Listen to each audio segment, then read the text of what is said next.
हिंदी प्रसिद्ध होना। जब उन्होंने अपने दुर्लभ रूप से प्रयोग किए जाने वाले कौशल का उपयोग करने का निर्णय लिया, तो उन्होंने स्थानिक ब्लेड को अपने पहले कौशल के रूप में चुना। जैसे ही उसने अपने मन में इसके बारे में सोचा, उसके सामने 1 मीटर लंबा द्वार खुल गया और उसमें से सैकड़ों पवन ब्लेड निकले और राक्षस सेवकों के शरीर को भेद दिया। डिंग। एक स्तर 8 राक्षस सेवक को मार डाला। प्रकृति के सार की 100 इकाइयां प्राप्त हुई। डिंग। एक स्तर 10 राक्षस सेवक को मार डाला। प्रकृति के सार की 500 इकाइयां प्राप्त की। Dot dot dot dot. Ding. एक स्तर 3 दानव जनरल को मार डाला। प्रकृति के सार की 100 इकाइयां प्राप्त हुई। उनके दिमाग में 30 से अधिक सिस्टम नोटिफिकेशन आए। न केवल सामान्य दानव सेवक, बल्कि उत्परिवर्ती दानव सेवक और यहां तक कि दानव सेनापति भी, जो दानव सेना में छिपे हुए थे और अजाक्स को मारने के लिए एक मौके की प्रतीक्षा कर रहे थे, वे स्थानिक ब्लेडों के तूफान से तुरंत मारे गए।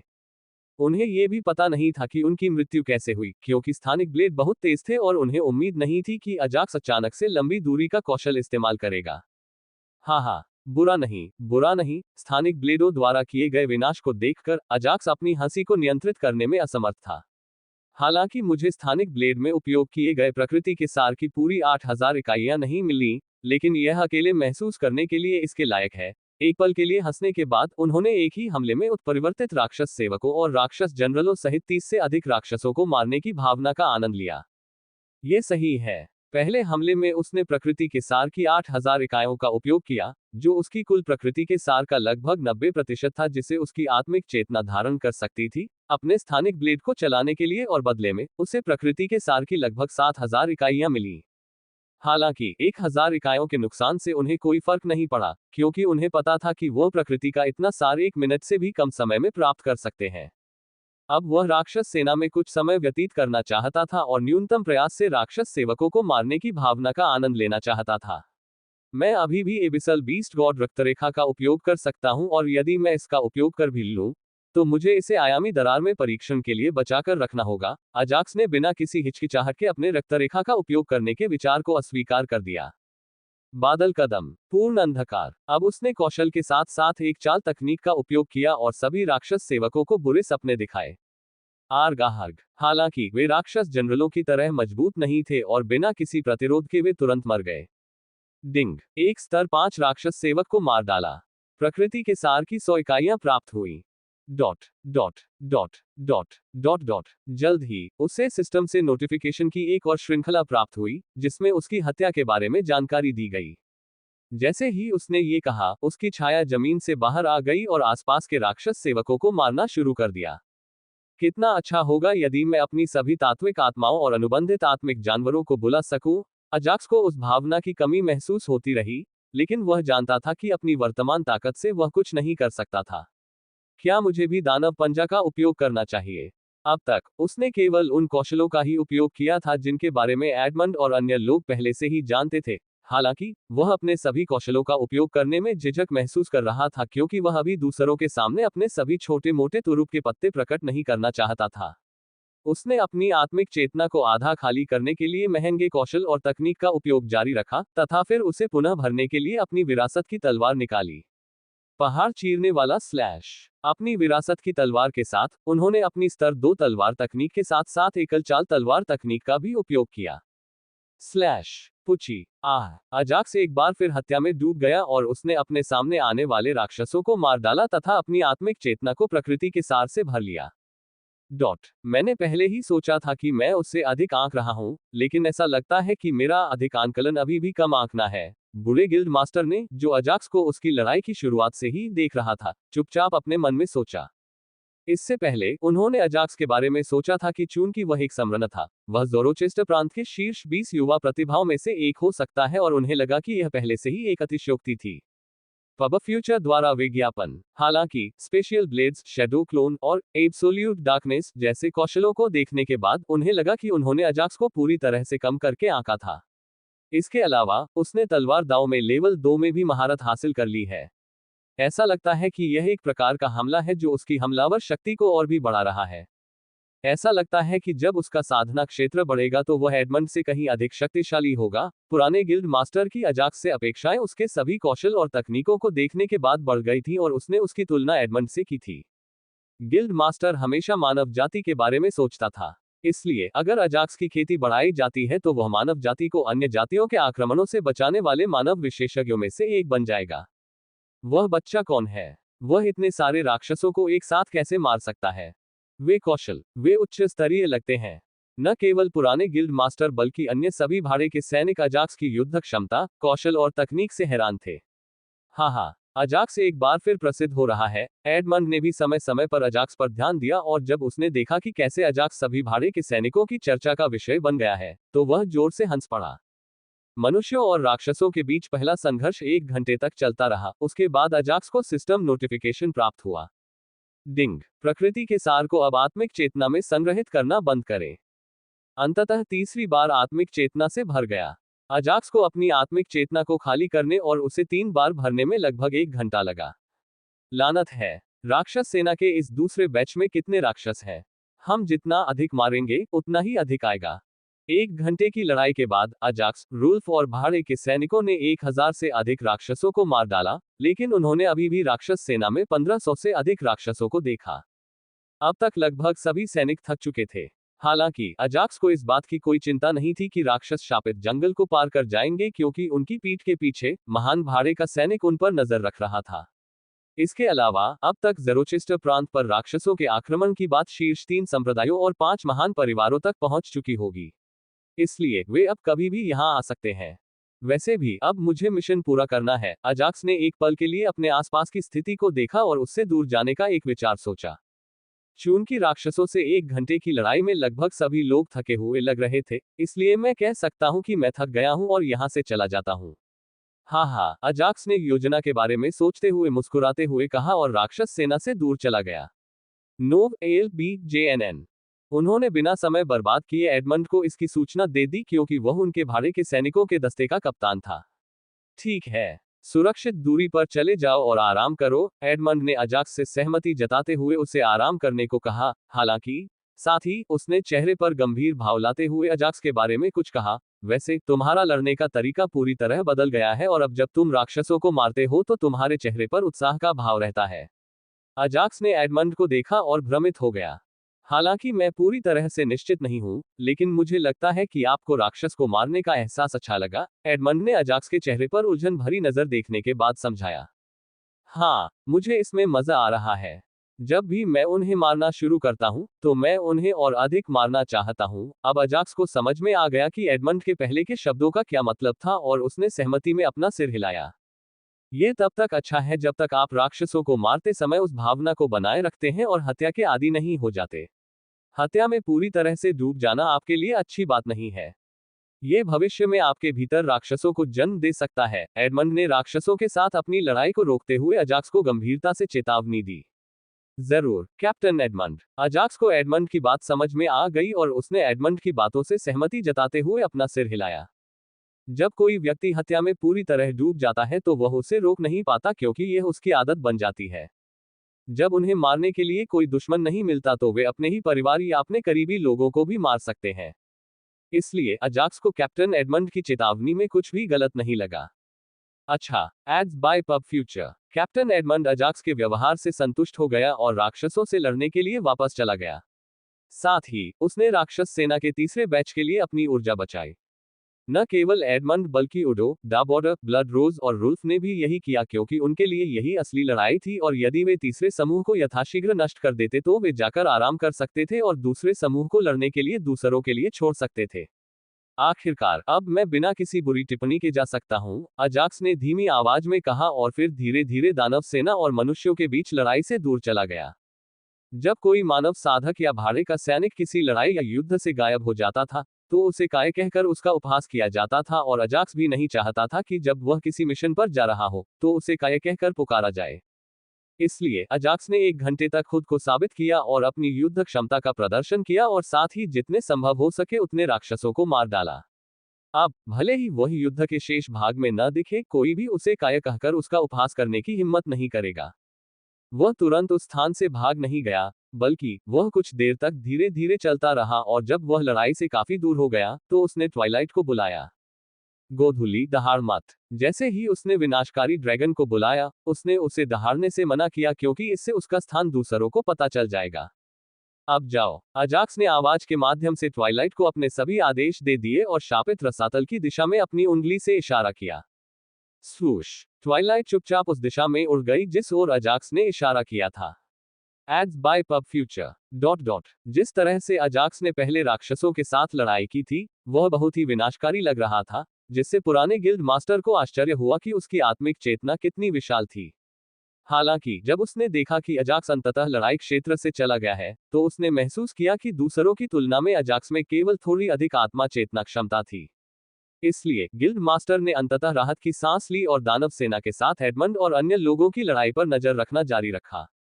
वे इतना समय क्यों ले रहे हैं? कभी कभी वह काले काले द्वार की ओर देखता और चुपचाप अपने मन में तीसरे बैच के बारे में सोचता और सोचता रहता। जब अजाक्स शापित रसातल की ओर उड़ रहा था और एडमंड और अन्य भाड़े के सैनिक दानव सेना से लड़ने में व्यस्त थे, तो बैठक के समान कुछ 3 शीर्ष संप्रदायों और 5 महान परिवारों में चल रहा था। हत्यारे संप्रदाय के आंतरिक परिसर के अंदर। इसलिए जब तक मैं तुम्हें जाने का आदेश न दूं, तब तक किसी को भी संप्रदाय से बाहर नहीं जाना चाहिए। काले वस्त्र पहने एक बूढ़े व्यक्ति ने अपने सामने घुटने टेके शिष्यों और हत्यारे संप्रदाय के झुके हुए बुजुर्गों को आदेश दिया। हाँ, संप्रदाय के नेता सभी शिष्यों और बुजुर्गों ने एक स्वर में उत्तर दिया, जिससे काले वस्त्र पहने बूढ़े व्यक्ति ने अपने चेहरे पर एक संतुष्ट मुस्कान के साथ अपना सिर हिलाया। अच्छा, अब सभी लोग अपने अपने काम पर लग जाएं और भूल जाएं कि संप्रदाय के बाहर क्या चल रहा है। पब फ्यूचर द्वारा विज्ञापन। ये कहकर वह बूढ़ा आदमी, जिसे संप्रदाय का नेता कहा जा रहा था, हवा में गायब हो गया। अग्नि तलवार संप्रदाय में सभी लोग, चूंकि मैं अस्थायी संप्रदाय का नेता हूं, इसलिए मेरे पास आपको आदेश देने की योग्यता है ना? एक मध्यम आयु वर्ग के 30 वर्षीय व्यक्ति ने अपने सामने खड़े बुजुर्गों और शिष्यों के समूह को देखा और चेहरे पर हल्की मुस्कान के साथ पूछा।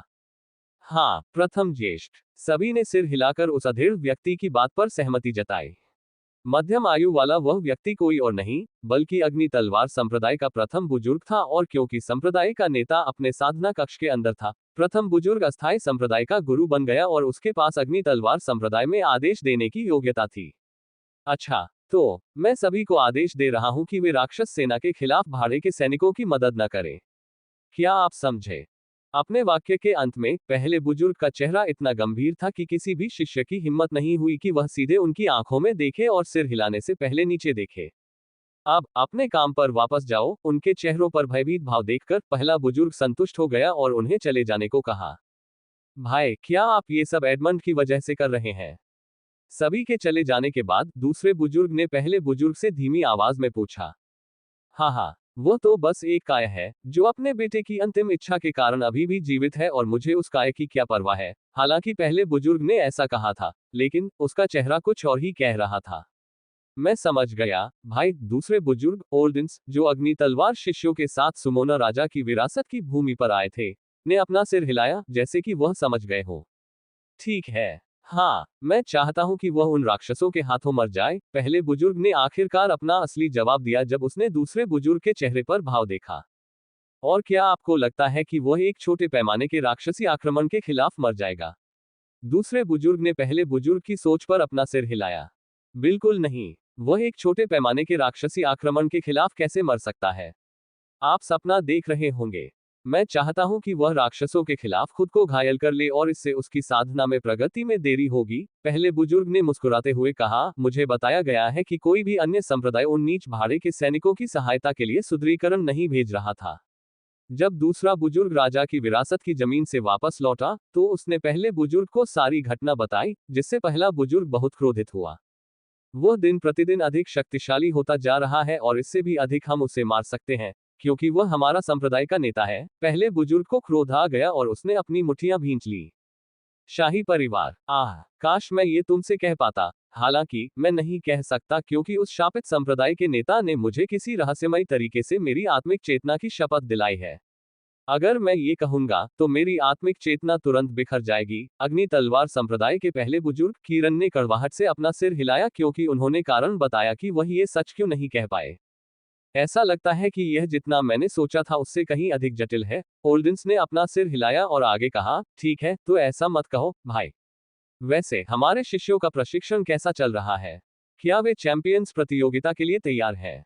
इसके तुरंत बाद किरण ने अपने शिष्यों के बारे में पूछा। हाँ, वे अग्नि तलवार संप्रदाय के सभी संसाधनों के साथ बहुत कठिन प्रशिक्षण ले रहे हैं और इसके अलावा उन्होंने हमारे युद्ध टॉवर के दूसरे स्तर को भी चुनौती देना शुरू कर दिया है। अपने शिष्यों नेधोर और वेडल के बारे में बताते समय दूसरे एल्डर उत्साहित हो गए और उन्होंने आगे बताया, यदि मेरा अनुमान सही है तो हो सकता है कि चैंपियन की प्रतियोगिता शुरू होने तक वे सामान्य क्षेत्र में प्रवेश कर जाएं। अच्छा, पहले बुजुर्ग ने चेहरे पर संतुष्टि के भाव के साथ अपना सिर हिलाया। धन्यवाद भाई ओल्डेंस, आप नेधोर की देखभाल अपने शिष्य की तरह करते हैं। इसलिए जब आप उनकी देखभाल कर रहे होते हैं तो मुझे उनकी साधना की प्रगति के बारे में कभी चिंता नहीं होती। पहले बुजुर्ग ने दूसरे भाई को भाई कहकर धन्यवाद दिया। वे दोनों सगे भाई थे और वे हमेशा अग्नि तलवार संप्रदाय पर नियंत्रण करना चाहते थे। हालांकि वे वर्तमान समूह के नेता को नहीं हरा सकते थे क्योंकि वह उनसे कहीं ज्यादा शक्तिशाली था। इसलिए उन्होंने कभी संप्रदाय के नेता के साथ खिलवाड़ नहीं किया। हालांकि हाल ही में पिछले कुछ वर्षों से उनके संप्रदाय के नेता ज्यादातर अपने साधना कक्ष में ही खुद को एकांत में रखते थे और कुछ महत्वपूर्ण मामलों को छोड़कर कभी बाहर नहीं आते थे। मुझे धन्यवाद देने की कोई जरूरत नहीं है भाई, दूसरे बुजुर्ग ने अपना सिर हिलाते हुए धीमी आवाज में कहा। भाई, क्या आपको अब भी लगता है कि हमारे पास इस अग्नि तलवार संप्रदाय पर बात करने का मौका है? NO12BIN.CO ads by pub future. यदि एडमंड न होता तो हम पहले ही अग्नि तलवार संप्रदाय पर पूर्ण नियंत्रण प्राप्त कर चुके होते। अतीत के बारे में सोचते हुए पहले बुजुर्ग का चेहरा एडमंड के प्रति पूरी तरह से घृणा से भर गया था। हालांकि हमारे पास अभी भी एक मौका है, लेकिन मैं बस एक पल का इंतजार कर रहा हूं। जब वह आएगा हम संप्रदाय के नेता की सीट पर बैठेंगे और अग्नि तलवार संप्रदाय को अपना बना लेंगे। फिर भी उसने अपनी भावनाओं पर नियंत्रण किया और चेहरे पर एक भयानक मुस्कान के साथ पहले बुजुर्ग ने अपने भाई को उत्तर दिया। भाई, मुझे तुम पर पूरा भरोसा है। अगर तुम मुझसे कुछ करवाना चाहते हो तो कृपया संकोच मत करो। दूसरे प्राचीन ने अपने भाई को प्रोत्साहित किया और दिखाया कि वह हमेशा उसकी मदद करेगा। हाँ, पहले बुजुर्ग, या क्या मैं आपको भावी संप्रदाय नेता कहूं? दूसरे बुजुर्ग ने विदा लेने से पहले हंसते हुए कहा। मुझे आशा है कि सब कुछ हमारी योजना के अनुसार होगा भाई। उसके बाद पहला बुजुर्ग भी अपने साधना कक्ष में लौट आया। ठीक वैसे ही जैसे अग्नि तलवार संप्रदाय और हत्यारे संप्रदाय में हुआ था, लड़ाकू राजा संप्रदाय और अन्य 5 महान परिवारों में भी एक समान बैठक हुई थी। हालांकि शाही परिवार में हुई बैठक में कुछ अलग ही चर्चा हुई। महाराज, हमें मिली जानकारी के अनुसार शीर्ष 3 संप्रदायों और 5 महान परिवारों ने राक्षस सेना के खिलाफ लड़ने के लिए भाड़े के सैनिकों की सहायता के लिए अपने सुदृढ़ीकरण को नहीं भेजने का फैसला किया है। ड्रेटन साम्राज्य की सेना के विश्वसनीय कमांडर ने एक पैर पर घुटने टेकते हुए राजा को मिली जानकारी के बारे में बताया। क्या आप जानकारी के बारे में निश्चित हैं? ज़ोरोचेस्टर प्रांत के राजा स्टीफन किंग अपने चेहरे पर एक हैरान करने वाले भाव के साथ अपने सिंहासन से उठे और जल्दी से जानकारी की निश्चितता के बारे में पूछा। हाँ महाराज, जानकारी 100% सत्य है। और तो और उन्होंने खुलेआम एक दूसरे को अपनी गतिविधियों के बारे में बताने का साहस भी किया। कमांडर रीड ने सिर हिलाया और बताया कि सभी संप्रदाय एक उद्देश्य से ऐसा कर रहे हैं। लानत है इन संप्रदायों और परिवारों पर, वे निश्चित रूप से जानबूझकर ऐसा कर रहे हैं। एक बार जब हमने भाड़े के सैनिकों के संघ का विश्वास खो दिया तो हमें अपने लिए बहुत कुछ करना होगा। अपने कमांडर के शब्दों को सुनकर स्टीफन ड्रेटन का चेहरा गुस्से से भर गया। Ads by pub future. जब उन्होंने छिपे हुए परिवारों के खिलाफ कार्रवाई की तो मुझे अपनी आंखें बंद नहीं करनी चाहिए थी। मुझे लगता है कि छिपे हुए परिवार इन तथाकथित प्रसिद्धि चाहने वाले संप्रदायों और महान परिवारों से कहीं बेहतर हैं। स्टीफन किंग ने कहा कि ऐसा लग रहा था जैसे उन्हें अपने पिछले कुछ कार्यों पर पछतावा हो रहा हो और उन्होंने कड़वाहट से अपना सिर हिलाया। क्या हुआ महाराज? क्या आपको अब कुछ साल पहले हुई घटना का पछतावा हो रहा है? राजा स्टीफन के बगल में एक बूढ़ा आदमी था जिसकी लंबी दाढ़ी और सुनहरा लबादा था। जब उसने राजा के चेहरे पर अफसोस देखा तो वह हंस पड़ा और उससे पूछा, बूढ़े आदमी, मैं पहले से ही बहुत गुस्से में हूं, मुझे और ज्यादा गुस्सा मत दिलाओ। बूढ़े आदमी के चेहरे पर उपहासपूर्ण भाव देखकर स्टीफन ड्रेटन ने बूढ़े आदमी को चेतावनी दी। मैंने पहले ही आपके महामहिम से कुछ करने के लिए कहा था जब शीर्ष संप्रदायों और महान परिवारों ने छिपे हुए परिवारों के खिलाफ अपने गंदे काम किए थे। लेकिन आपने क्या किया? बस देखते रहे और उन 10 छिपे हुए परिवारों को मरने दिया जो मानव जाति की खातिर अपनी जान देने में संकोच नहीं करेंगे। हालांकि बूढ़े व्यक्ति को डर का एक टुकड़ा भी नहीं था जब उसने राजा को देखा और पिछली घटनाओं को याद किया। बूढ़े आदमी, बस इतना ही काफी है। अब आप अपने साधना कक्ष में वापस जा सकते हैं और आराम कर सकते हैं। स्टीफन किंग ने बूढ़े आदमी को आदेश दिया कि वह उसे छोड़कर अपने साधना कक्ष में वापस चला जाए। मैं जानता हूं कि तथ्य हमेशा तीखे ही रहेंगे, हालांकि जब आप उन्हें स्वीकार करते हैं तभी आप सफल हो सकते हैं। अन्यथा आपको इतिहास में एक और मूर्ख राजा के रूप में याद किया जाएगा। अपने शब्दों को कहने के बाद बूढ़ा व्यक्ति कमरे से बाहर चला गया और अपने साधना कक्ष में वापस चला गया। महाराज, कमांडर रीड उस बूढ़े व्यक्ति की बातें सुनकर हैरान रह गया, जो पूरे राज्य में सबसे चतुर व्यक्ति के रूप में जाना जाता था। उस बूढ़े आदमी की बातों को गंभीरता से मत लो। हाल ही में वह पागल हो गया है और कुछ बकवास बातें कर रहा है। बूढ़े आदमी और शाही परिवार के कुछ अन्य पुराने साधकों को छोड़कर कोई नहीं जानता कि शाही परिवार ने छिपे हुए परिवारों के साथ क्या किया था। इसलिए राजा स्टीफन ने कहा कि बूढ़ा आदमी बस कुछ बकवास कर रहा था। हाँ महाराज, मैं समझ गया। कमांडर रीड ने अपना सिर हिलाया, जैसे कि वह कुछ ऐसा समझ गया हो जिसकी उसने शाही परिवार के बारे में कभी कल्पना भी नहीं की थी। हालांकि वह जानता था कि शाही परिवार क्या करने में सक्षम है और अपने रहस्यों की रक्षा के लिए वे किस हद तक जा सकते हैं। इसलिए उसने बेपरवाही से काम किया। हालांकि उसके दिल के अंदर शाही परिवार के प्रति उसकी सारी निष्ठा पूरी तरह से टूट चुकी थी। हाँ, बेहतर होगा कि आप इसे समझ लें, अन्यथा आप जानते हैं कि क्या होगा, है ना? स्टीफन ड्रेटन की आवाज अचानक गंभीर हो गई, जिससे कमांडर रीड कांप उठे। राजपरिवार की परछाई। बचपन से ही वह शाही परिवार को देखता था और ये देखता था कि कैसे वह ज़रोचेस्टर प्रांत पर शासन करता है और अपने लोगों की देखभाल करता है। इसी एक कारण से वह सेना में भर्ती हुआ था और सेना में अपनी योग्यताओं के साथ वह जल्दी ही रैंक में बढ़ गया और आखिरकार वह कमांडर बन गया जो केवल राजा से ही आदेश लेता है। हालांकि बूढ़े व्यक्ति की बातें सुनने के बाद कमांडर रीड को शाही परिवार के प्रति घृणा महसूस हुई। लेकिन मैं अपने परिवार के कारण शाही परिवार के खिलाफ कुछ नहीं कर सकता। यदि कमांडर रीड का कोई परिवार नहीं होता तो वह अभी भी राजा के सामने घुटने नहीं टेक रहा होता। इसके बजाय वह एक बार शाही महल से निकल गया होता और शाही परिवार को नीचे गिराने के लिए कुछ सोचता। वैसे कमांडर रीड, क्या आपने राक्षस सेना के खिलाफ भाड़े के सैनिकों की सहायता के लिए सुदृढ़ीकरण भेजा था?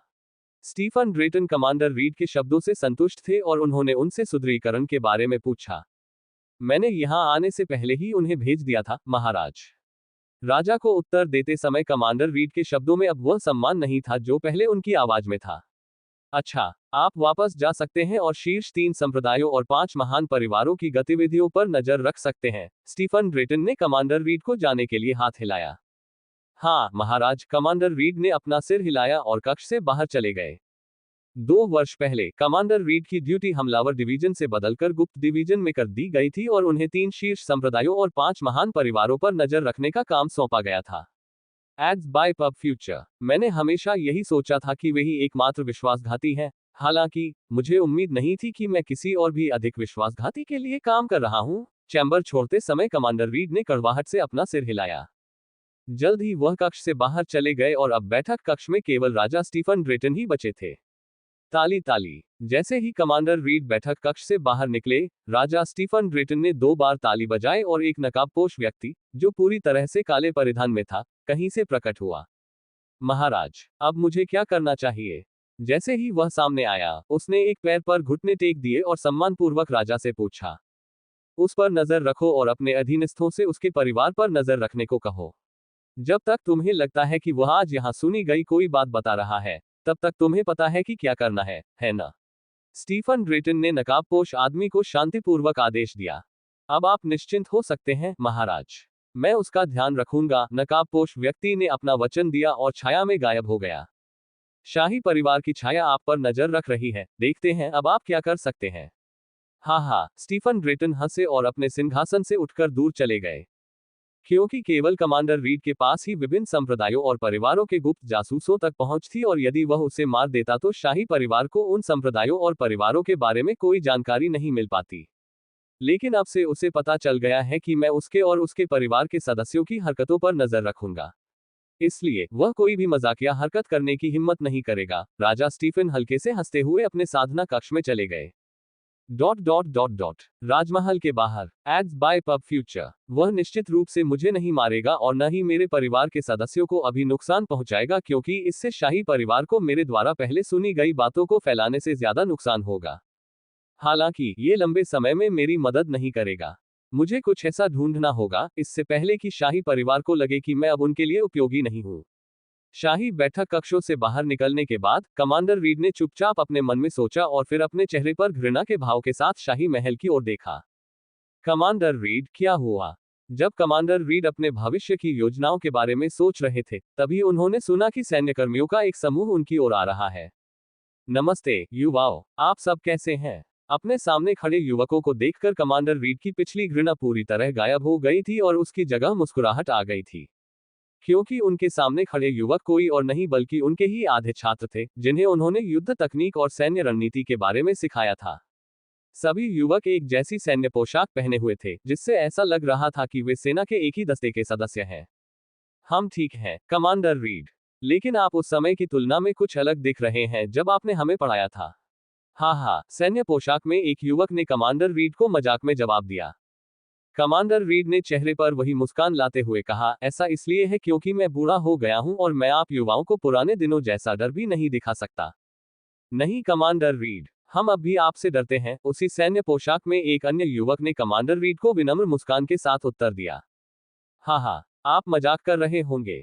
भले ही आप कह रहे हैं कि आप फिर भी इस बूढ़े आदमी के साथ मजाक करने की हिम्मत कर रहे हैं, कमांडर रीड ने युवकों को जवाब दिया और अचानक वह पीछे मुड़े क्योंकि उन्हें लगा कि कोई उन्हें देख रहा है।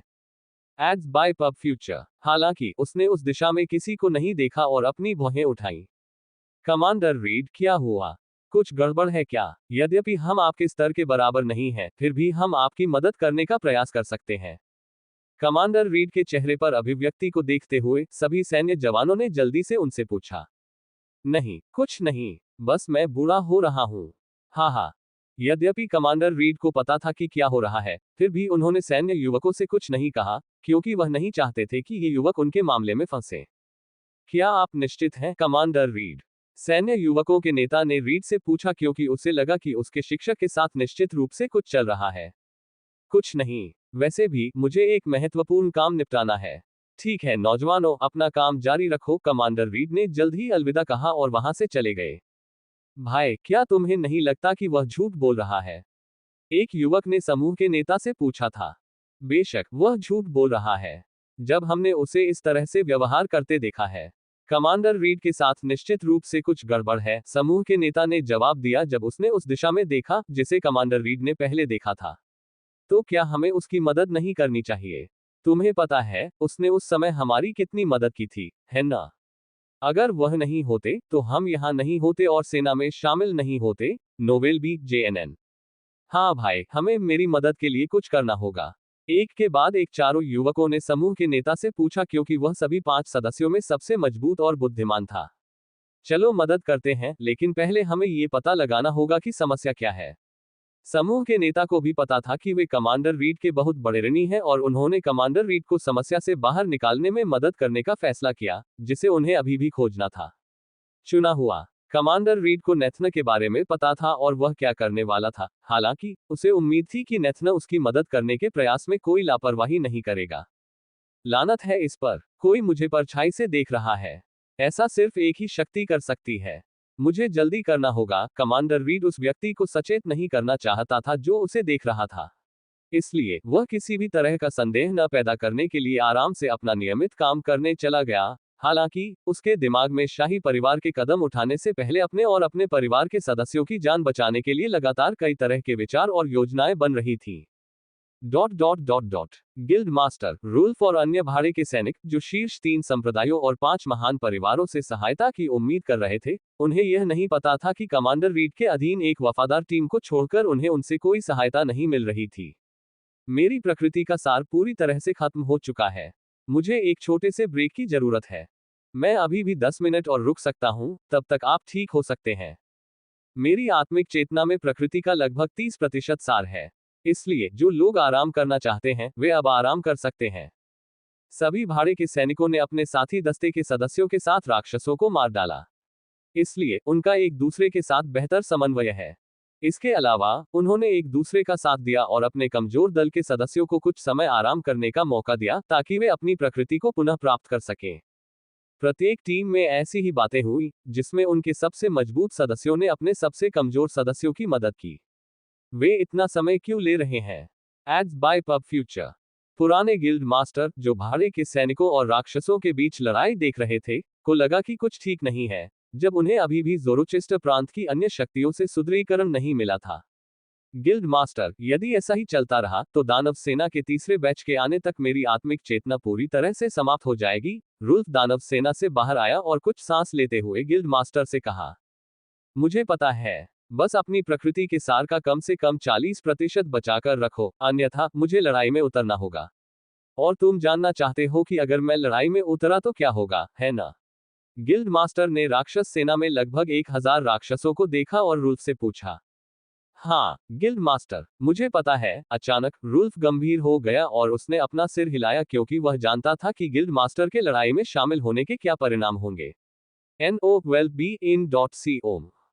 हालांकि हम इस छोटे से डरावने दानव आक्रमण को जीत सकते हैं, तथापि गिल्ड मास्टर को अपनी चोटों को ठीक करने के लिए और भी अधिक समय की आवश्यकता होगी और इससे भाड़े के सैनिकों का गिल्ड अजय हो जाएगा। रुल्फ ने मन ही मन परिणामों के बारे में सोचा। मैं वैसा ही करूंगा जैसा आप कहेंगे, गिल्ड मास्टर, रुल्फ ने सिर हिलाकर पूछा। सुदृढ़ीकरण में इतना समय क्यों लग रहा है? एडमंड को गिल्ड मास्टर को सूचना भेजे हुए कई घंटे हो चुके थे और मास्टर ने इसे सभी शीर्ष संप्रदायों, महान परिवारों और शाही परिवारों को सूचित करने के लिए भाड़े के सैनिकों के गिल्ड भवन में भेज दिया।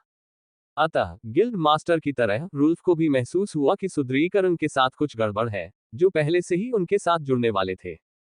हाँ, आपको क्या हुआ, गिल्ड मास्टर? आप अभी भी सुदृढ़ीकरण का इंतजार कर रहे हैं? इससे पहले कि गिल्ड मास्टर रुल्फ को जवाब दे पाता, एडमंड हत्या से थोड़ा ब्रेक लेने के लिए दानव सेना से बाहर आ गया और जोर से हंसते हुए गिल्ड मास्टर से सुदृढ़ीकरण के बारे में पूछा। एडमंड, इसे बंद करो। क्या तुम्हें यह मजाक लगता है? क्या तुम्हें पता है, अगर हम अंतिम दानव समूह को नहीं रोकेंगे, तो वे न केवल हमें बल्कि उन सभी मनुष्यों को मार देंगे जो शापित जंगल के पास रह रहे थे। रुल्फ एडमंड पर क्रोधित हो गया और उस पर चिल्लाया। और क्या तुम्हें लगता है कि मैं तुम्हारे साथ मजाक कर रहा हूं?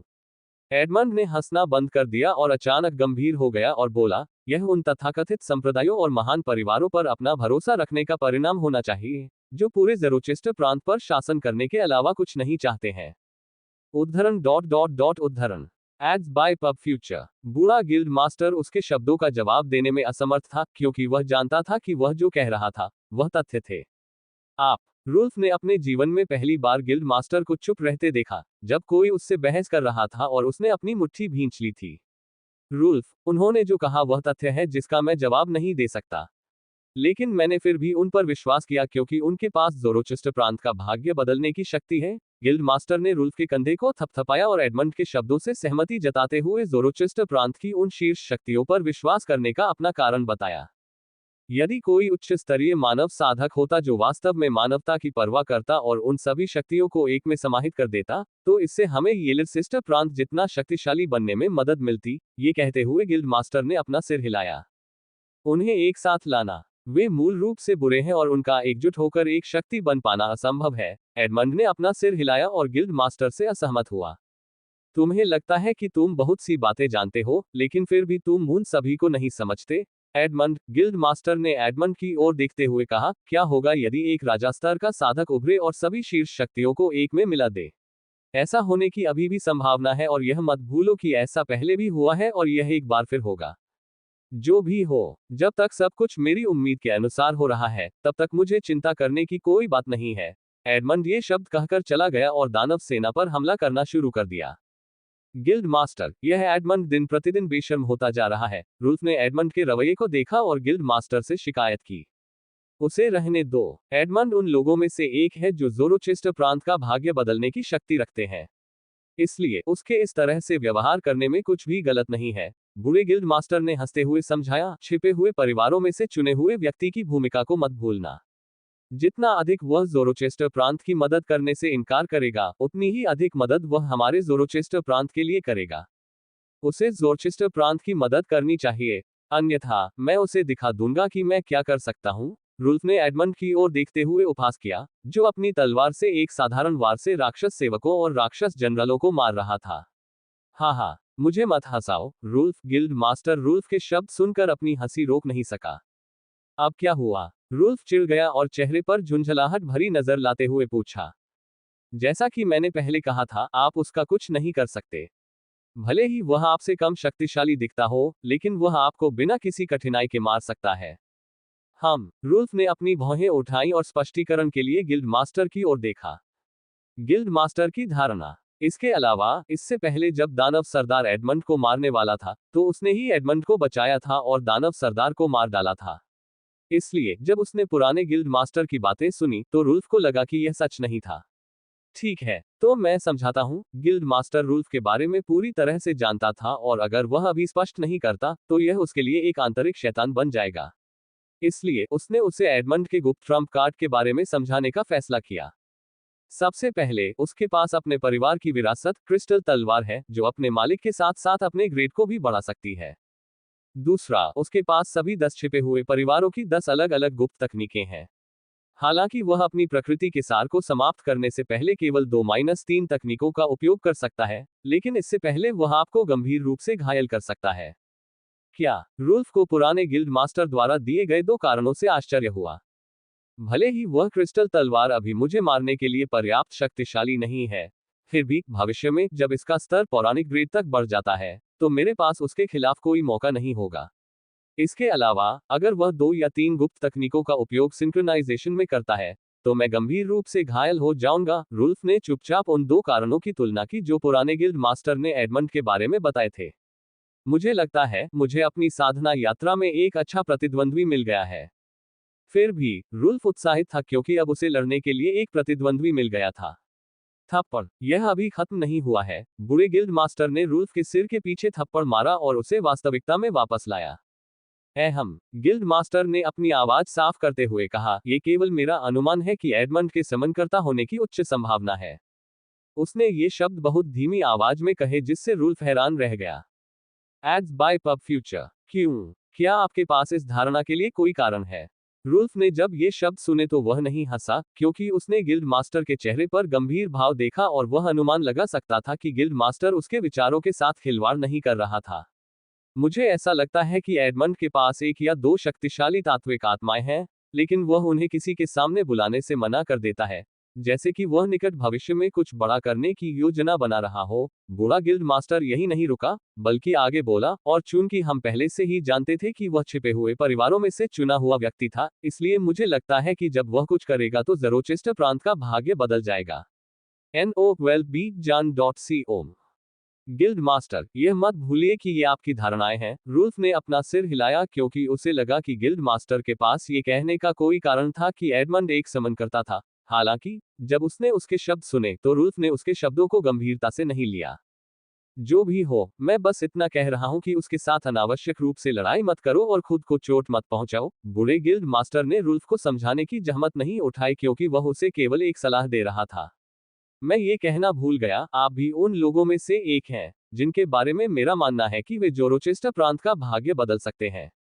रुल्फ के चले जाने के बाद गिल्ड मास्टर ने चेहरे पर हल्की मुस्कान के साथ चुपचाप अपने मन में सोचा, स्टीफन ड्रेटन, कम से कम हमारी सहायता के लिए अपनी सेना तो भेजिए, अन्यथा मैं किसी भी कीमत पर आपको और आपके शाही परिवार को खत्म करने की पूरी कोशिश करूंगा।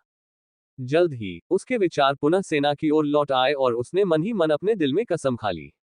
चूंकि वह पहले से ही शीर्ष 3 संप्रदायों और 5 महान परिवारों में आशा खो चुका था, वह कम से कम ये चाहता था कि शाही परिवार अपनी सेना भेजे, क्योंकि यदि भाड़े के सैनिक राक्षस सेना की रक्षा करने में विफल रहे तो शापित जंगल के पास के शहरों और गांवों में हताहत होंगे। राजा को अपनी भूमि और अपनी प्रजा की रक्षा करनी चाहिए। इसलिए गिल्ड मास्टर को उम्मीद थी कि कम से कम शाही परिवार उसे निराश नहीं करेगा। समय बीतता जा रहा है और भाड़े के सैनिक अधिक समय तक नहीं रुक सकते। भाड़े के सैनिकों की ओर देखते हुए, जो लगभग थक चुके थे, गिल्ड मास्टर ने अपना सिर हिलाया। भाड़े के सैनिकों की थकावट के कारण वे राक्षसों के हमलों का बचाव करने में असमर्थ थे और अन्य भाड़े के सैनिकों द्वारा बचाए जाने से पहले ही वे घायल हो गए। इस बीच गिल्ड मास्टर ने कुछ भाड़े के सैनिकों की भी मदद की जो राक्षसों द्वारा मारे जाने वाले थे। अगर ऐसा ही चलता रहा तो राक्षस सेना का तीसरा जत्था आने से पहले ही सभी भाड़े के सैनिकों को हार माननी पड़ेगी। राक्षस सेना के साथ एक तरफा लड़ाई को देखकर गिल्ड मास्टर को चिंता होने लगी। एडमंड, रुल्फ, ब्लड रोज, ओडो और डाबोडा को कोई समस्या नहीं थी क्योंकि वे केवल उन कौशलों और तकनीकों का उपयोग कर रहे थे जिनमें प्रकृति के कमसार का उपभोग होता था। पब फ्यूचर द्वारा विज्ञापन। लेकिन फिर भी वे राक्षस सेना के सभी राक्षसों को पूरी तरह से नहीं मार सके क्योंकि यह सेना अधिक शक्तिशाली थी और राक्षस सेना का पहला बैच था जिसे अजाक्स ने अपने आह्वान की मदद से नष्ट कर दिया था। जब एडमंड और अन्य लोग शापित जंगल के मध्य भाग में राक्षसों की सेना से लड़ रहे थे, तब अजाक्स ट्वाइलाइट के साथ शापित रसातल की ओर उड़ रहा था। मानचित्र। अजाक्स ने मन ही मन सोचा और जल्द ही एक नक्शा उसके सामने प्रकट हो गया। इसके साथ ही उसमें शापित रसातल का एक पूर्ण लघु संस्करण दिखाई दिया और उसने जल्दी से आयामी दरार के स्थान की जांच की। ये रहा। गोधुली इस ओर। अब अपनी पूरी गति से अपनी बाईं ओर उड़ो। जैसे ही उसे यह स्थान मिला, उसने विनाशकारी ड्रैगन को अपनी सबसे तेज गति से उन निर्देशांकों की ओर निर्देशित किया। ड्रैगन को आयामी दरार के सटीक निर्देशांक तक पहुंचने में ज्यादा समय नहीं लगा। गोधुली यहीं उतरो, अजाक्स ने ड्रैगन से आयामी दरार के प्रवेश द्वार से कुछ दूरी पर उतरने के लिए कहा क्योंकि उसने वहां किसी को देखा था। जमीन पर वहां 10 राक्षस सेनापति थे जो ऐसे दिख रहे थे जैसे वे उस क्षेत्र में कुछ खोज रहे हों। राक्षस राजा, हमें इस विशाल शापित रसातल में एक आयाम दरार के प्रवेश द्वार की खोज क्यों करवा रहा है? एक शीर्ष स्तर 9 दानव जनरल ने शीर्ष स्तर 10 दानव जनरल क्षेत्र शक्ति के साथ एक अन्य दानव जनरल से पूछा जो उसके बगल में था। मूर्ख, बस वही करो जो तुम्हें करना चाहिए, शीर्ष जनरल क्षेत्र दानव ने दानव जनरल को डांटा जिसने पहले बात की थी। लेकिन शापित रसातल में आयामी दरार के लिए प्रवेश द्वार खोजना सबसे कठिन काम नहीं है। इसके अलावा हम अभी भी नहीं जानते थे कि आयामी दरार का कोई मालिक था या नहीं। एक अन्य स्तर 10 दानव जनरल ने दानव जनरल का समर्थन किया जिसने पहले सवाल पूछना शुरू किया। यदि तुम मरना चाहते हो तो अपनी खोज बंद करो और राक्षस राजा को इसकी सूचना दो। राक्षस समूह के नेता ने अपना सिर हिलाया और अपने अधीनस्थों की परवाह नहीं की, हालांकि वह आयामी दरार के प्रवेश द्वार की खोज जारी रखता था। आप जानते हैं कि हम ऐसा नहीं कर सकते। बाकी दानव जनरलों ने अपना सिर हिलाया और वे भी प्रवेश द्वार की खोज जारी रखे। जहर डोमेन, यह एक ड्रैगन है। सब लोग यहां से दूर चले जाओ। सब लोग तितर बितर हो जाओ। बेवकूफ, तुम अभी भी क्या देख रहे हो? क्या तुम इतनी बुरी तरह मरना चाहते हो? जैसे ही सभी ने आते हुए ड्रैगन को देखा, वे तुरंत अपने स्थान से दूर चले गए। हालांकि राक्षस जनरल, जिसने आकाश की ओर इशारा किया था, अभी भी ड्रैगन को देख रहा था और उनसे दूर जाने की कोशिश नहीं कर रहा था। स्वूश, तुम्हारे पास। बूम, जैसे ही ड्रैगन उस राक्षस जनरल से टकराने वाला था, समूह के नेता ने अपनी सबसे तेज गति की तकनीक का उपयोग किया और राक्षस जनरल को बचा लिया, जो किसी अज्ञात कारण से जमीन पर जम गया। जैसे ही ड्रैगन जमीन पर गिरा, एक बहुत बड़ी गड़गड़ाहट की आवाज आई और वह स्थान पूरी तरह से उस दुर्घटना के कारण उत्पन्न धूल से ढक गया। वोल्केनिस बेन, तुम दोनों उनका ख्याल रखना। दानव सेनापति अभी भी सदमे की स्थिति में थे और समय पर प्रतिक्रिया करने में असमर्थ थे। तभी उन्होंने देखा कि 2 तात्विक आत्माएं धूल से भरे क्षेत्र से बाहर आई और उन पर हमला करना शुरू कर दिया। Clang ads by pub future slash. भले ही वे प्रतिक्रिया करने में असमर्थ थे, सभी दानव जनरलों के पास स्तर 6 से ऊपर की साधना थी। इसके अलावा 2 मौलिक आत्माएं अभी तक सामान्य क्षेत्र तक नहीं पहुंची थीं। इसलिए वे बिना किसी कठिनाई के 2 मौलिक आत्माओं के आने वाले हमलों को रोकने में सक्षम थे। वोल्केनिस बैन, ऐसा लगता है कि तुम अभी भी उच्च स्तरीय दानव जनरलों का मुकाबला करने में असमर्थ हो। बैंगनी वस्त्र पहने एक युवक ड्रैगन की पीठ से कूद पड़ा और शांतिपूर्वक इस दानव जनरलों के समूह के नेता की ओर चलते हुए उसने अग्नि तत्व आत्मा से कहा। वह युवक कोई और नहीं बल्कि अजाक्स था, जिसने विनाशकारी गोधुली ड्रैगन को दानव जनरलों के समूह पर उतरने का आदेश दिया था। हालांकि मैं दानव जनरलों के एक समूह के लिए कुछ भी नहीं कर सकता, फिर भी मैं एक उच्च स्तरीय दानव जनरल समनिंग मास्टर को मार सकता हूं। अग्नि तत्व आत्मा कोई और नहीं बल्कि वोल्केनिस थी, जो शिखर पर मौजूद कुलीन आत्मा कमांडर दायरे में थी। उसने गहरी आवाज में अजाक्स को उत्तर दिया। जैसे ही उसने अपनी बात समाप्त की, वोल्केनिक का शरीर पूरी तरह से चमकदार लाल लपटों में घिर गया और उसके हाथों में मौजूद तलवार भी। क्लैंग मरना। अचानक वोल्केनिस ने अपनी पूरी शक्ति के साथ एक राक्षस जनरल के साथ युद्ध करना शुरू कर दिया। ऐसा लगता है कि उसका नरक कौशल प्रत्येक उपयोग के साथ शक्तिशाली होता जा रहा है, या इसका युद्ध टॉवर के दूसरे कमरे में उसकी चुनौती से कुछ लेना देना है। वैसे भी जब तक उसकी युद्ध क्षमता बढ़ती है, तब तक यह मेरे लिए अच्छा है, अजाक्स ने चुपचाप अपने मन में सोचा, क्योंकि वह दानव जनरलों के समूह के नेता से कुछ दूरी पर रुक गया था। बैन, मैं देखना चाहता हूं कि तुम्हारा जहर का क्षेत्र इन दानव जनरलों पर कैसे काम करता है। इसके बाद उसने बैन की ओर देखा, जो एक दानव जनरल से लड़ने के लिए अपने जहर के हथियार का उपयोग कर रहा था, और उससे अपने नवीनतम कौशल जहर के क्षेत्र का उपयोग करने के लिए कहा। Ads by pub future. हे, हाँ, मास्टर को बुला रहा हूं। बेन ने एक भयानक मुस्कान बिखेरते हुए अपना सिर हिलाया। जहर क्षेत्र सक्रिय करें। बेन ने दानव जनरल के हमले को चकमा दिया और तुरंत अपने विष क्षेत्र को सक्रिय कर दिया। शश जैसे ही वह सक्रिय हुआ, एक पतली सी दीवार ने सभी दानव जनरलों के साथ साथ अजाक्स और वोल्केनिस को भी ढक लिया। बैन को केंद्र में रखकर दीवार ने 10 मीटर की परिधि के पूरे क्षेत्र को कवर कर लिया। हम वोल्केनिस और बेन से लड़ने वाले 2 दानव जनरलों को छोड़कर शेष सभी दानव जनरलों के माथे पर बल पड़ गए जब विष ने उन्हें घेर लिया। सभी लोग विषरोधी गोलियां खा लें। दानव सेनापतियों के नेता ने जल्दी से अपने अधीनस्थों को विषरोधी गोलियां खाने का आदेश दिया। अपने नेता की बातें सुनकर उन्होंने तुरंत अपने अंतरिक्ष वलयों से विषरोधी गोलियां निकाली और उन्हें खा लिया।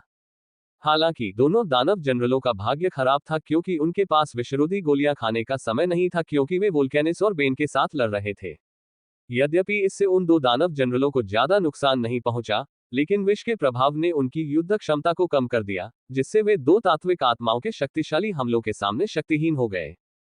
पुच्ची कच पब फ्यूचर द्वारा विज्ञापन। वोल्केनिस ने अपनी अग्नि तलवार का उपयोग 2 विषयुक्त दानव जनरलों में से एक को काटने के लिए किया, जबकि बेन ने दूसरे दानव जनरल को मारने के लिए स्तर 2 के दरांती दाव के साथ अपनी विषैली दरांती का उपयोग किया।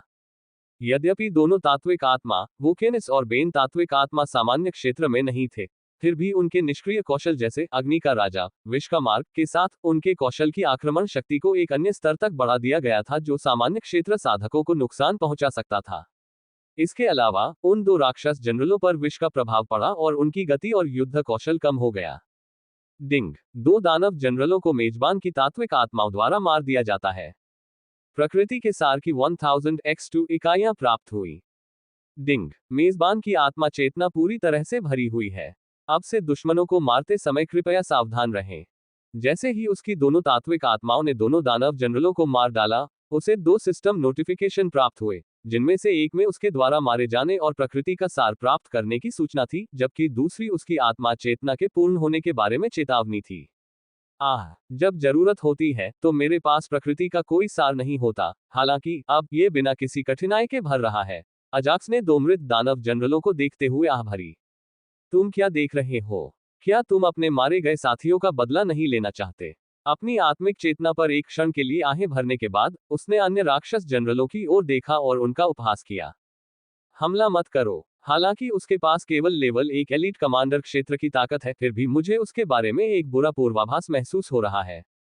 अजाक्स के शब्दों के जवाब में समूह के नेता ने जल्दी से अपने अधीनस्थों से आवाज संचरण के माध्यम से संवाद किया और उन्हें अजाक्स पर अभी हमला न करने का आदेश दिया।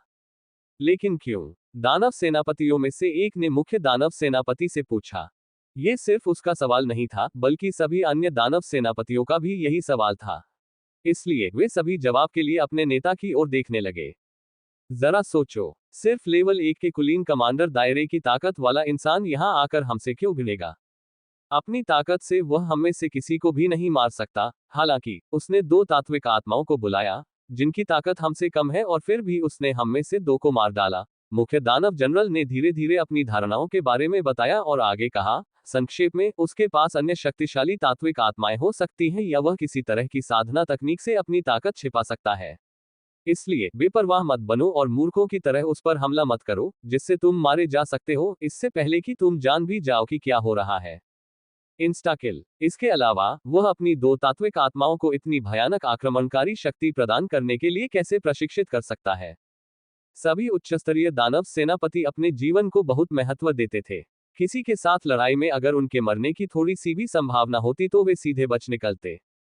ठीक उसी तरह जैसे एडमंड अतीत में एक कुलीन दानव जनरल को मारने में असमर्थ था, लेकिन कुछ घंटे पहले लड़ाई में उसे मार डाला। उसने उस कुलीन दानव जनरल को मार डाला इससे पहले कि वह अपनी हार के बारे में सोच भी पाता। इसलिए एडमंड उसे मारने में सक्षम था। इधर मुख्य दानव सेनापति को अभी भी लगता है कि अगर वह भागना चाहे तो वह इंसान उसे नहीं रोक सकता। इसलिए वह अभी भी उसे मारने के मौके की तलाश में था और उस इंसान के अपने दूसरे तुरुप के पत्ते दिखाने का इंतजार कर रहा था। हम अभी भी नहीं आ रहे। लगता है मैंने राक्षसों के बारे में जो सुना है वह सच है। उनके पास अपने दोस्तों और परिवार के प्रति भी कोई भावना नहीं है। अजाक्स ने सभी राक्षस जनरलों का मजाक उड़ाया और फिर आगे कहा, ठीक है, अगर आप कोई कदम नहीं उठाते हैं तो मैं वह कदम उठाऊंगा। ऐसा कहने के बाद चेहरे पर मुस्कुराहट के साथ अजाक्स ने प्रत्येक राक्षस जनरल की ओर देखा और फिर जोर से बोला, बंदर, लाल बिल्ली, काली बिल्ली और लिंक्स, बाहर आओ और अपनी मांसपेशियों को थोड़ा खींचो। क्या उसके पास अभी भी 4 और तात्विक आत्माएं हैं? मुख्य दानव सेनापति अजाक्स की बातों से हैरान रह गया और बिना किसी हिचकिचाहट के उसने यहां से भागने का विचार किया। न केवल उससे, बल्कि शेष सभी राक्षस सेनापतियों को भी ऐसा ही महसूस हुआ और उन्होंने भागने के बारे में सोचा। गर्जन एड्स बाय पब फ्यूचर। गर्जन। जल्द ही 4 रैंक 5 आत्मा जानवर उसके सामने प्रकट हुए और राक्षस जनरलों पर दहाड़ने लगे जो भागने की सोच रहे थे। हम केवल एक निम्न और मध्यम स्तर का रैंक 5 आत्मा जानवर। ओह, ऐसा लगता है मुझे बिना किसी बात के चिंता महसूस हुई। हालांकि जैसे ही उसने अपने सामने 4 आत्मिक जानवरों को देखा, भागने के बारे में उसके विचार हवा में गायब हो गए और उसने राहत की सांस ली। उसकी तरह अन्य सभी दानव जनरलों ने भी राहत की सांस ली क्योंकि अब उनमें भी सम्मानकर्ता आत्मिक जानवरों को मारने का पर्याप्त आत्मविश्वास था। क्या आपके पास बुलाने के लिए कोई और तात्विक आत्मिक जानवर और तात्विक आत्माएं हैं? मुख्य दानव जनरल ने अजाक्स पर हंसते हुए कहा, उसके आगमन पर रहस्यमय व्यवहार करने से पहले। वास्तव में मेरे पास 3 शक्तिशाली अनुबंधित आत्मिक जंतु और एक मौलिक आत्मा है। हालांकि वे 3 आत्मिक जंतु एक मिशन पर हैं, जबकि मौलिक आत्मा घायल है और अभी भी आराम कर रही है। जब दानव जनरल ने उसका मजाक उड़ाया तो अजाक्स को बिल्कुल भी गुस्सा नहीं आया, क्योंकि उसे सभी दानव जनरलों को हराने का पूरा विश्वास था और यही कारण था कि उसने दानव जनरलों का सामना करने का फैसला किया। आप सभी राक्षस सेनापति अब अपने क्रोध को नियंत्रित करने में असमर्थ थे और अजाक्स की ओर दौड़े। एक उच्च स्तरीय दानव जनरल एक स्तर 1 कुलीन कमांडर दायरे मानव से उपहास कैसे सहन कर सकता था? इसलिए इससे पहले कि उनके नेता अपना आदेश दे पाते, वे पहले से ही अजाक्स पर हमला कर चुके थे। देखते हैं अब तुम कैसे बचोगे।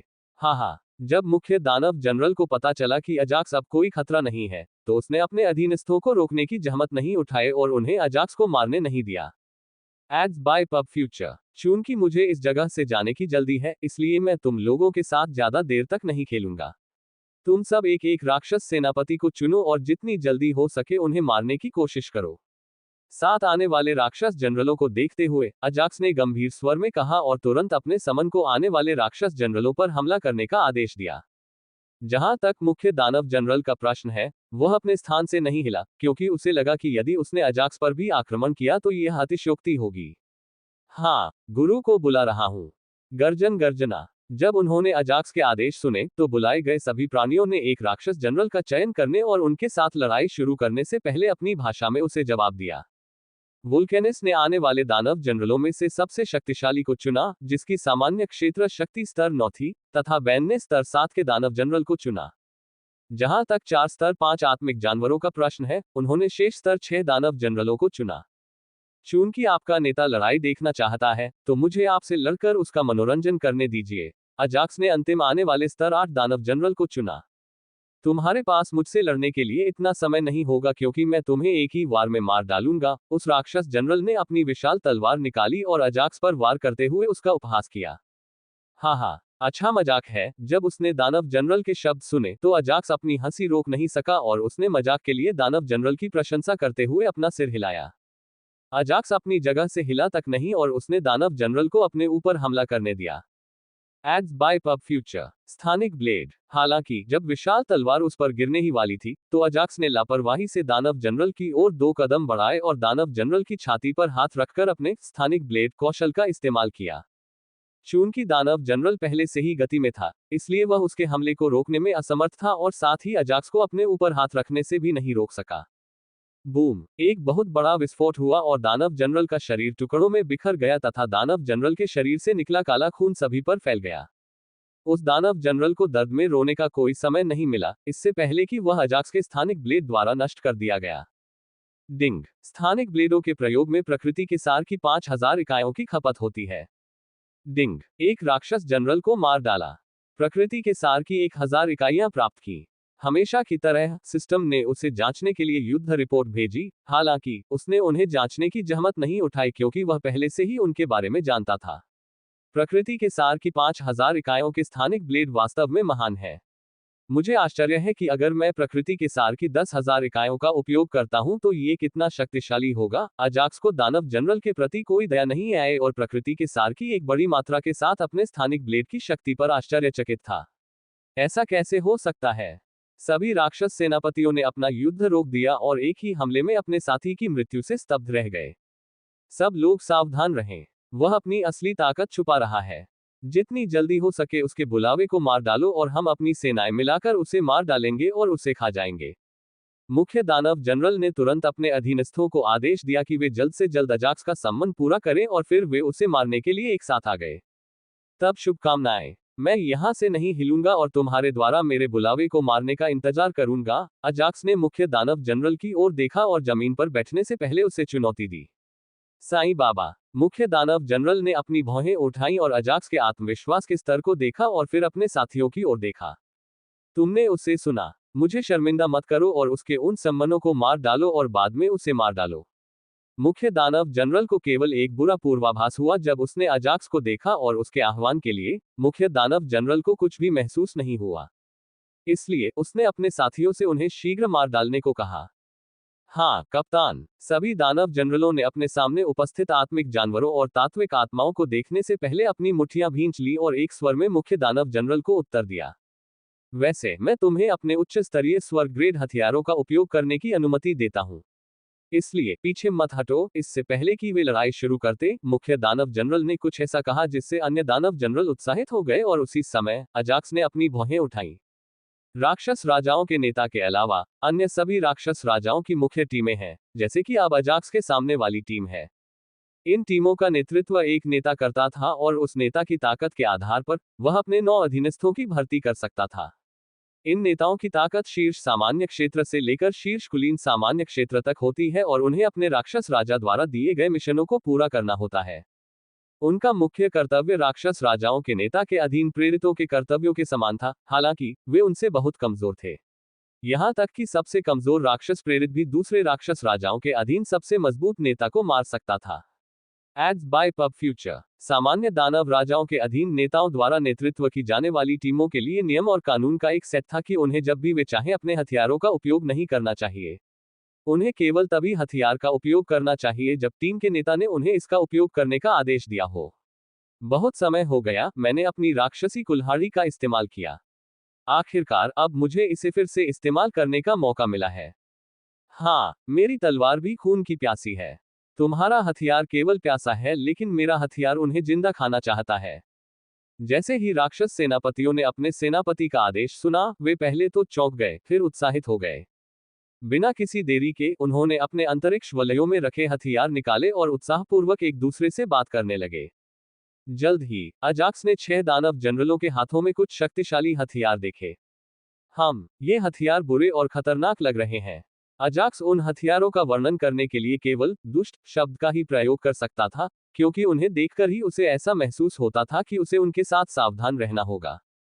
2 छोटी तलवारें, 1 युद्ध कुल्हाड़ी, 3 भारी तलवारें। अजाक्स ने धीरे से उनके हाथों में हथियारों को देखा और आवाज संचरण के माध्यम से अपने सम्मन के साथ संवाद किया। हर कोई सावधान रहे और उन्हें नीचे गिराने के लिए अपनी पूरी शक्ति का उपयोग करें। हालांकि अजाक्स ने उनका मजाक उड़ाना जारी रखा, क्योंकि वह अपने प्रति उनके अज्ञात भय को और भी अधिक बढ़ाना चाहता था।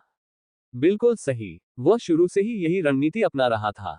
इस वजह से न केवल राक्षस सेनापति बल्कि मुख्य राक्षस सेनापति भी उससे अनजाना डर रहा था। Ads by pub future. इसके अलावा पिछली घटना में हुई इंस्टाकिल के कारण उसके प्रति डर और भी बढ़ गया। यही कारण है कि वे अभी भी उस पर हमला नहीं कर रहे थे और उसके बुलाने पर निशाना नहीं लगा रहे थे।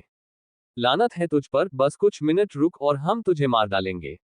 चिंता मत करो, तुम्हारे समन को मारने के बाद हम तुम्हें उनके पास भेज देंगे। तुम्हारी उम्र के हिसाब से तुम बहुत बोलते हो बच्चे।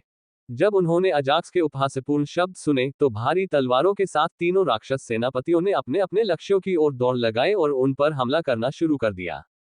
जैसा कि मैंने पहले कहा, अपना सर्वश्रेष्ठ प्रयास करो। अजाक्स ने अपने चेहरे पर एक हल्की सी मुस्कान प्रकट की और अपने दिल में उसने सोचा, क्या तुम्हें लगता है केवल तुम्हारे पास ही तुरुप के पत्ते हैं?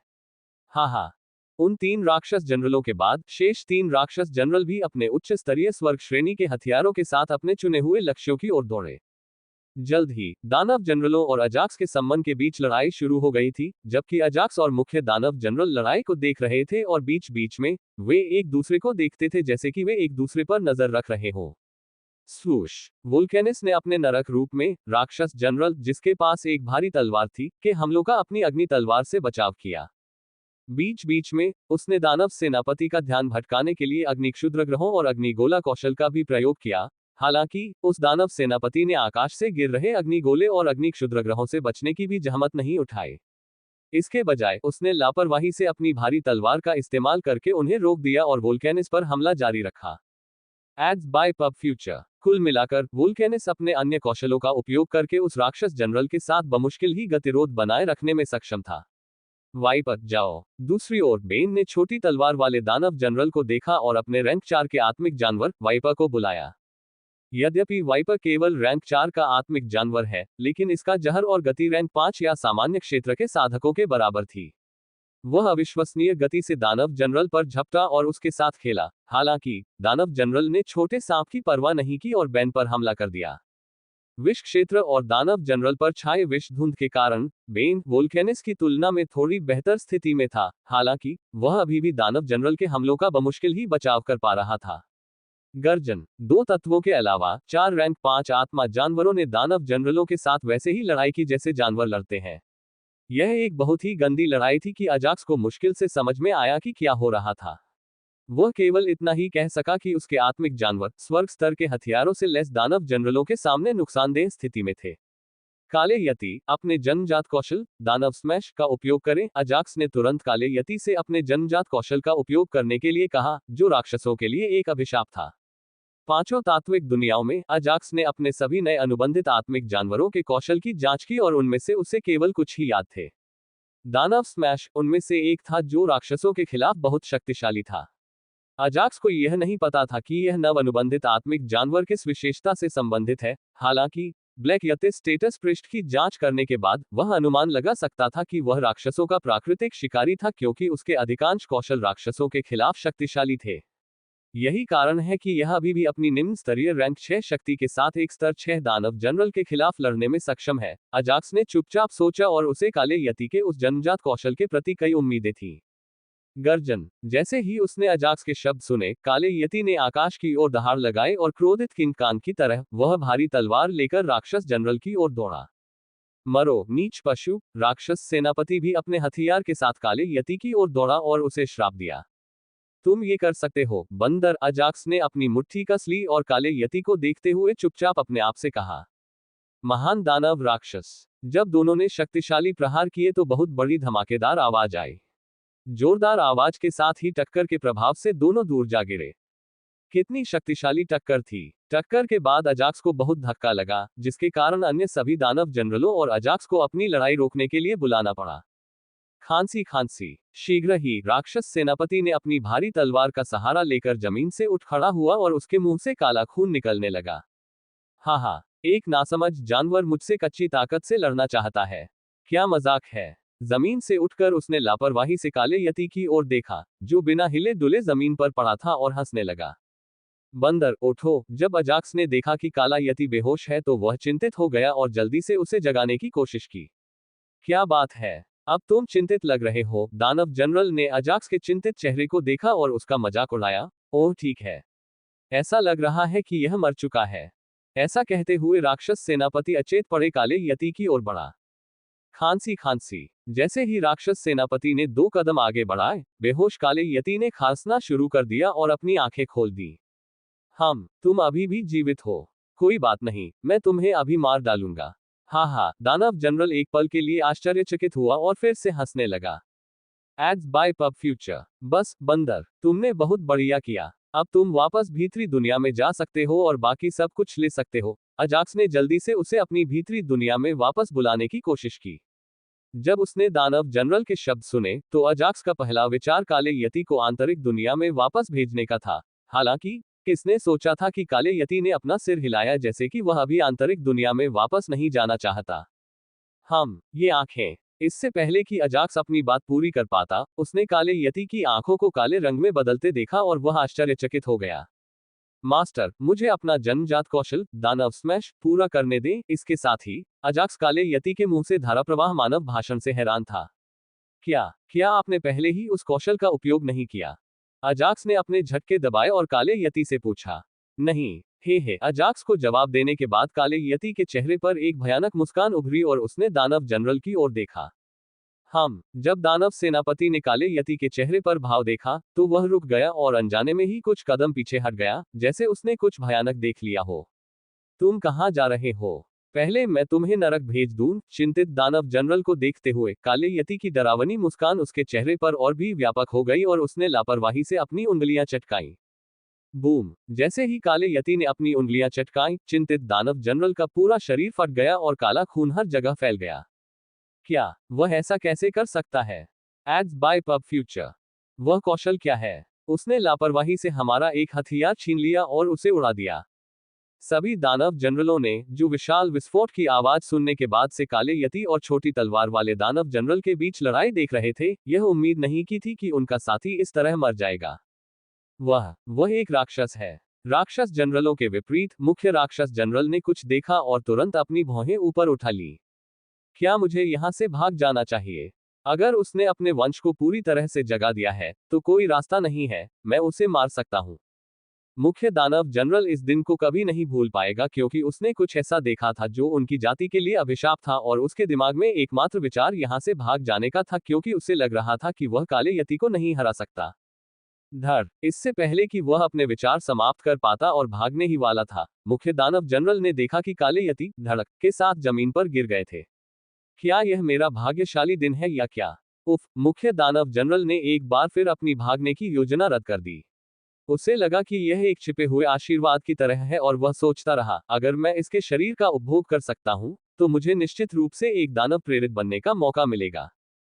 किसी कारण से मुख्य दानव जनरल ने जमीन पर गिरे काले यति के शरीर को देखा और उसकी आंखें लालच से चमक उठी।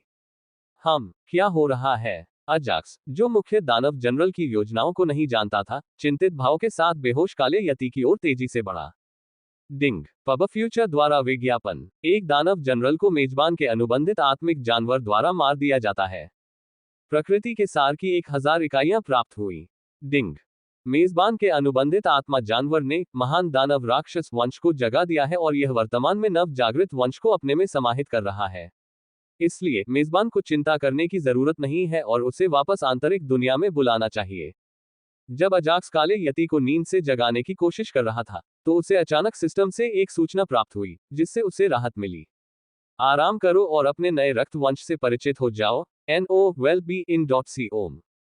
ब्लैक यति द्वारा नव जागृत रक्तरेखा की तुलना में अजाक्स तब अधिक खुश हुआ जब उसने सोचा कि ब्लैक यति ठीक है और उसे किसी भी प्रकार का खतरा नहीं है। जल्द ही अजाक्स ने काले यति को आंतरिक दुनिया में वापस बुलाया और धीरे से खड़ा होकर गुस्से से मुख्य दानव जनरल और अन्य सभी दानव जनरलों को देखा जो उसके अन्य आह्वानों से लड़ रहे थे। ठीक है, अब मैं और अधिक समय बर्बाद नहीं करना चाहता। अजाक्स धीरे धीरे मुख्य दानव जनरल की ओर चला गया, जिसके पास स्तर 10 सामान्य क्षेत्र के आसपास की ताकत थी। मैं भी जल्दी में हूं।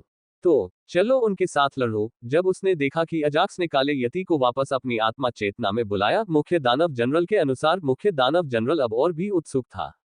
मुझे उस शरीर को प्राप्त करना है और किसी भी कीमत पर उसका उपभोग करना है। मुख्य दानव जनरल ने मन ही मन में बड़बड़ाया और अपने अधीनस्थों की ओर देखते हुए कहा, उन्हें मारे बिना तुम क्या कर रहे हो? ऐसा करो और जल्दी से मेरी सहायता करो। तब तक मैं मानव बबुआ को मारने की कोशिश करूंगा। यद्यपि अजाक्स की साधना उसकी अपनी साधना से बहुत कम थी, फिर भी मुख्य दानव जनरल किसी भी प्रकार का जोखिम नहीं लेना चाहता, यहां तक कि ये देखने के बाद भी कि उसके एक अधीनस्थ को अजाक्स द्वारा नष्ट कर दिया गया। इसलिए उसने अपने अधीनस्थों को अजाक्स के संबंध को शीघ्रता से पूरा करने का आदेश दिया और उनसे अजाक्स को मारने में सहायता करने को कहा।